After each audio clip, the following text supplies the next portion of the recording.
Hello again.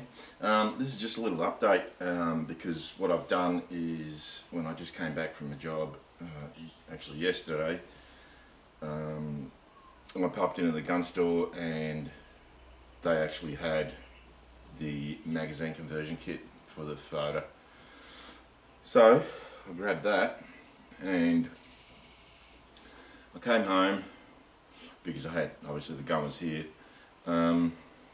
My intentions originally were to give it to the gunsmith to do the inletting because, well, I wasn't sure if it was going to need inletting. I wasn't sure if it was a drop-in. It's not. It does need an inlet, some inletting work. Not much, only a little bit. And even then I was thinking, well, it's only a little bit, but this stock, you know, is just so gorgeous that I was a bit hesitant to do it myself because I'm not, you know, not an expert. I mean, it's not brain surgery, you know, and I am a trades person, so I am capable of doing things with my hands. But because the stock is just so gorgeous, I was sort of, maybe I should give it to the gunsmith to do it anyway, because it'd be really, if I stuffed it, it'd be really hard to get another stock, or yeah, I don't know what I'd do. But it just so happens that my CZ527, the 17 Hornet, has a magazine release latch on the side that's pretty much, well, it's not exactly the same, very similar to the Voere, and so I actually used it as a reference as to, and this one looks good. It's not ridiculous, so I use that as a reference. I'll put that one side, and that's a very nice stock as well. Not as good as this one. So, as you saw on the stills, I actually did it myself. I think I did it not a bad job. It's not perfect, but you know, I'm not perfect, and but it's pretty good. And again, one of the stills there, I don't know if it really captures, if the image displays what I was trying to point out that well, but this is the stock that keeps on giving, because each time I look at it I find out something new about it. Well, not really, but the pistol grip, right, the stock itself, it's from here on in, it's not perfectly in line. It's actually contoured. The pistol grip is actually contoured that way, and the buttstock itself is contoured out this way slightly to accommodate for a right-hand shooter. So the attention to detail that's gone into making this stock, again, you know, I'm gushing about it, yeah, but really, you know, I wish you could see that. I don't know if you can see that properly or not. That fiddling, especially in the buttstock, it does go up a fair way, but mostly in the buttstock, it's just unbelievable. Anyway, so that's out with the old and in with the new. Now, in those stills, this thing has been made like really, it's all steel.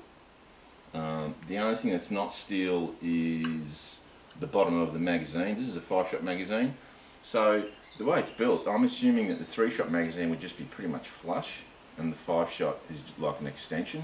They've done it really very intelligent, very intelligent. So I might actually try and get a 3-shot magazine. I think there's what is it, Canward or something or other. There's a Canadian site, I think, that I'd be able to get it off, because I think Herons, who I got this kit off, I don't think they stock magazines on their own. I think they just stock the conversion kits that come with the magazine. I will give him a ring and ask him if he has got a 3-shot magazine on its own, hopefully, and I'll get a 3-shot magazine as well. Now, again, this bottom metal, it's all blued steel, except for the magazine well, it's just, well, it is blued, yeah, it's blued as well. Now, it's a 2-piece with the actual trigger guard is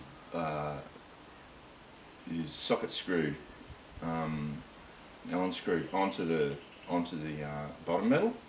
It's a really neat fit, really well done, and it's very nice. You can see it's been laser cut, because I used to do laser cutting, so I can see that it's laser cut.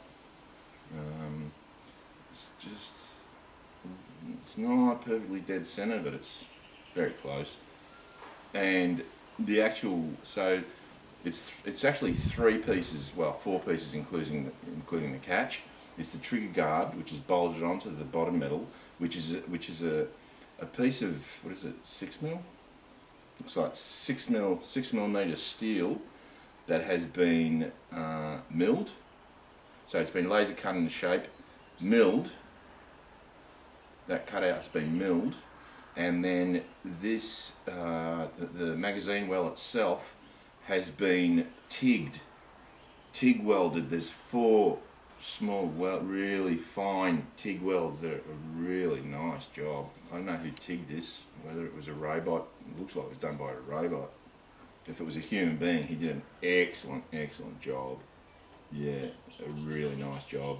And then the catch is also steel. Everything's steel, like everything.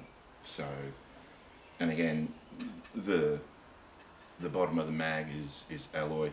So what I'll do now is I'll go away and I'll put it into the stock, and I'll show it to you how it looks all together. Alright, I'm back, and here is the rifle in all its glory, in its final configuration. Okay, that's the scope. It's a Leopold VX Freedom 4 to 12 by 40. Excellent scopes. I've got 5 of them now. The mounts, I did actually change the mounts. I had aluminium ones that I got really quickly, and then I ordered, it wasn't easy to get. I ordered some steel ones that I only just got in. When I came home, they were in the mailbox. So this is the bolt does get very close to the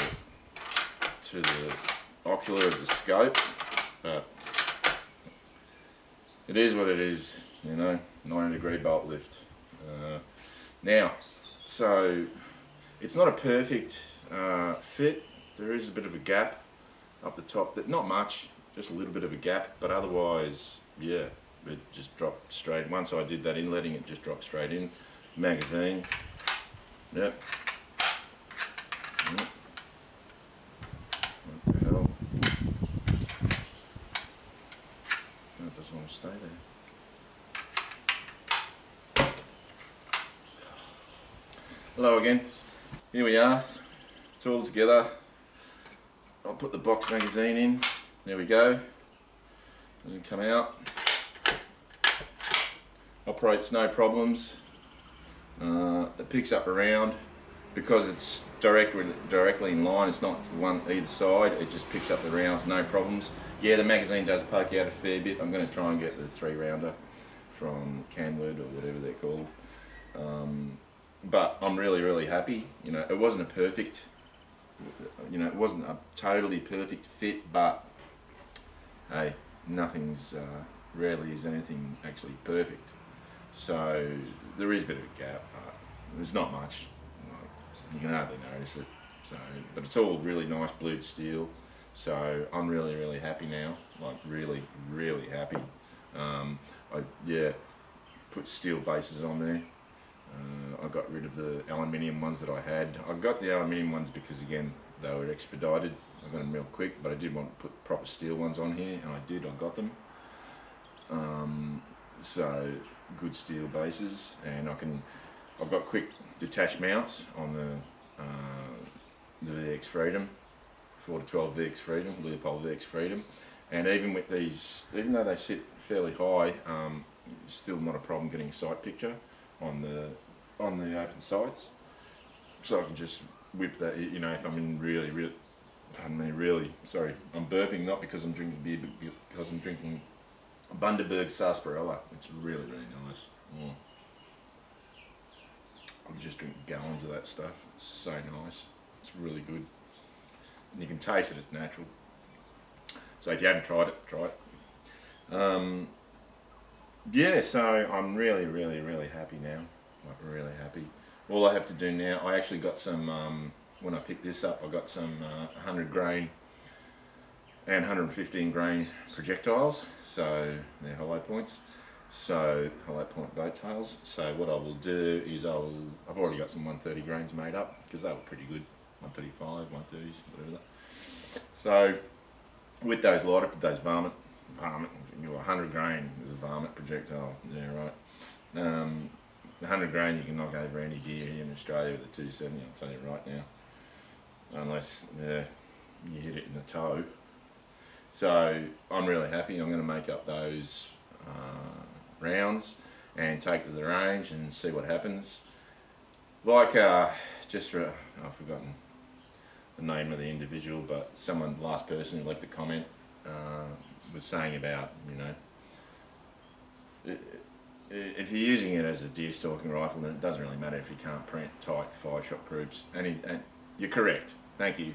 I forgot what your sorry, I forgot what your YouTube name is, but you're absolutely right.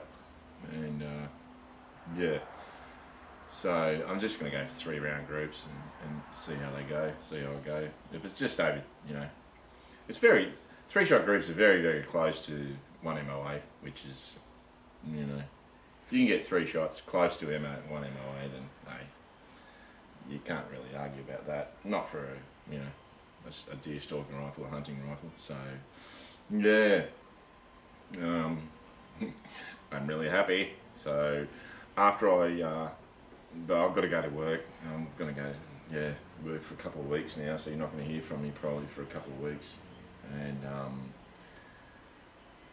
so I can't, again, I can't wait to take it out to the range and have another shoot of it with the lighter projectiles. I'm not expecting, you know, miracles, but still figuring out what it prefers. So until then, I'll see you later.